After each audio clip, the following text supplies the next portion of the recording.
Hi friends, plastic முட்டை இப்போ திருச்சியிலையும் வந்திருக்கு. ஏற்கனவே ஒரு அம்மா வந்து சேலம்லேயும் பிளாஸ்டிக் முட்டை வந்துருச்சுன்னு சொன்னாங்க. நேத்தி தான் நான் அந்த வீடியோ பார்த்தேன். அது எவ்வளோ நல்லதுன்னு இப்போதான் தெரியுது. யாரை எது பார்த்தாலும் இந்த மாதிரி ஒரு வீடியோ போடுறது நல்லதுக்கு. இப்போதான் நான் நைட்டு டின்னருக்கு ஆம்லேட் போடலான்னு பார்த்தேன். அந்த அம்மா உள்ள இந்த மாதிரி ஒரு லேயர் வரும், அது பிளாஸ்டிக் மாதிரியே இருக்கு, இங்க பாருங்க அப்படிலாம் சொன்னாங்க. அது நான் ஆக்சுவலி இனிமே ஆம்லெட் போடும் போதெல்லாம் அதை பார்த்து போடணும்னு சொல்லிட்டு உடைச்சேன். இது மாதிரி ஒரு லேயரே வருது.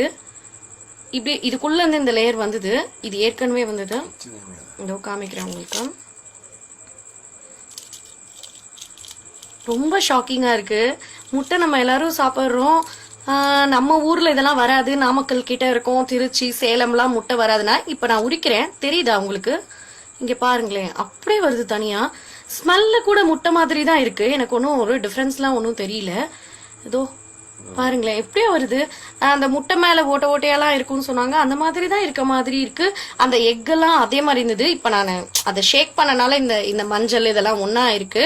பட் வந்து ஒரே அந்த முட்டை நம்ம நார்மலா முட்டை உடைச்சு ஊத்துனா எப்படி மஞ்சள் தனியா வெள்ளை தனியா இருக்குமோ அதே மாதிரிதான் இருந்தது. இப்ப லேயர் உரிச்சு இப்படி வந்திருக்கு.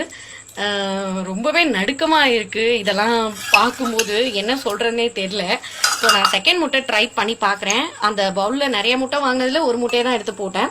செகண்ட் முட்டை கட் பண்ணி பார்க்குறேன், அது எப்படி இருக்குன்னு தெரியல. அது பிளாஸ்டிக் முட்டையா இல்லை நார்மல் முட்டையானு.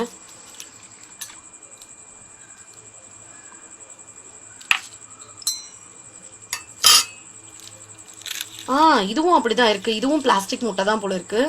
இங்க பாருங்களேன், அப்படியே லேயர் வருது. என்ன சொல்றதுன்னு வார்த்தையே இல்லை. சத்தியமா பயமா இருக்கு. ஒண்ணுமே சாப்பிட முடியாது போல இருக்கு. Okay, thanks.